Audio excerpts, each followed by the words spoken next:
Greetings, guzzlers, and happy Valentine's Day from Ben Buys Beverages. Tonight, we have a beer that it is claimed on the box it is a seasonal beer, so I don't know if you'll be able to find it. But before I tell you what it is and where I found it, I need you to go hit the like and subscribe button and then share this when it's all done. But anyhow, tonight's beer comes from Sarabama liquor store in Saraland. And it comes from Victory Brewing. It is a limited seasonal release, and it is Storm King Imperial Stout, 9.1% alcohol. And you'll be happy to know I don't know any songs that involve owls. But I do know pretty much all the lyrics from the album Stormwatch by Jethro Tull from mid to late 70s. So almost as old as me.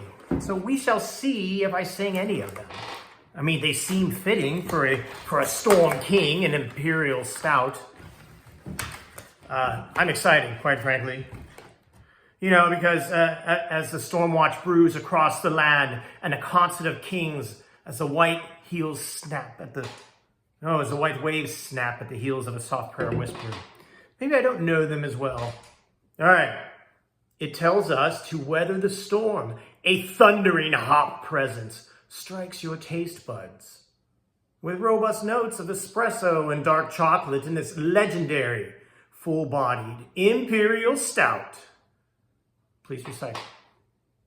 Taste Victory responsibly. Man, that's just good advice across the board. Taste Victory responsibly, folks.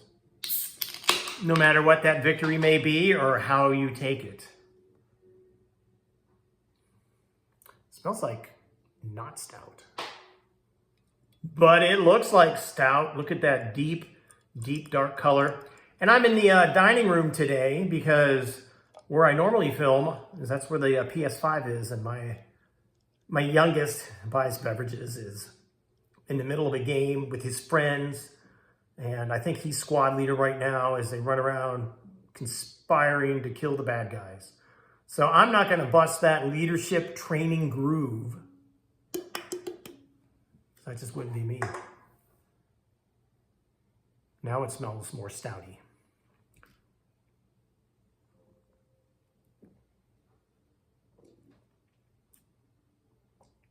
You can taste, it's got the bitterness of the dark chocolate, the bitterness of the coffee. This is an Imperial Stout, but it's not sour, it's bitter. And that's so important. Because bitter is drinkable. Why? Because I drink bitter coffee every morning. Coffee black. Why? Because you can always find coffee. There's never a guarantee that you can find anything that you'd like to put in it.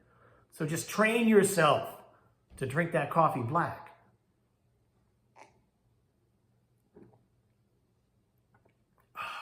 This is really actually quite tasty. And I have 6 of them. We'll see how many I have at the end of the evening. I can tell you I enjoy coffee so much.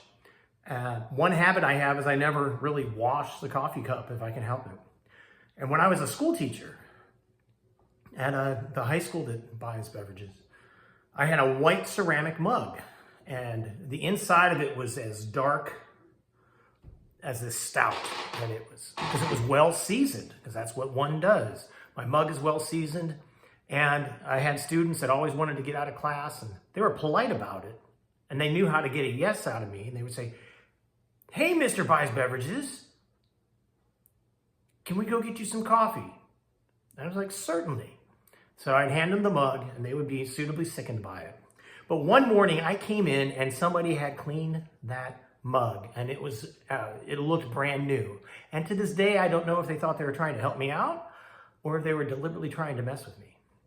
But either way, just a random coffee story for you as I enjoy this stout. It has a bitter aftertaste. It just kind of hangs in there. It's like, I've been drinking stout. And I'm here for it. I'm 9 out of 10 bottle caps here for it.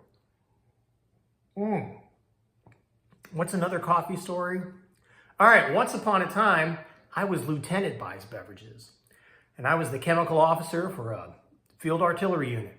And my job, when we were setting the TOC up, which is the Tactical Operations Center. After I helped get the tents up, my job was to get the coffee going for the battalion commander. And we had one of those giant carafes, those 40-cup silver bullets. And what he taught me to do was to fill the holder up all the way, pat it down tight, and keep doing this until there was literally no more room left for the coffee. And then you let it start percolating. So whenever he wanted a cup of coffee, this guaranteed, A, that the coffee was there, because most people can't stomach it that strong, especially when there's no toppings for it. 2, it guaranteed that he would be wide awake because you could quite literally stand on that stuff. And 3, it taught me how to drink really strong coffee. So yay for coffee, and yay for stout, and yay for this delicious, delicious beer, this Storm King. Is there a thundering hop presence? Kind of reminds me, what does it remind me of? A woman I knew. She wore a black tiara, rare gems upon her fingers. She came from distant waters where northern lights explode to celebrate the dawning of the new wastes of winter, gathering road momentum on the icy road. Oh, sunshine, take me far away from here. I'm a needle in a spiral in a groove. As the turntable spins and the last waltz begins and the weatherman says something's on the move. I know one of the songs very well from Stormwatch. Anyhow, that was Jethro Tull. Something's on the move, about a new ice age, glaciers coming in, full of some of the most lovely metaphors and similes and personification. If I were still teaching English, I would use that in class to demonstrate all of it, which means I could play Jethro Tull to a whole new generation. Anyhow, Storm King Imperial Stout from Sarabama Liquor in Saraland, 9 out of 10 bottle caps. Cheers!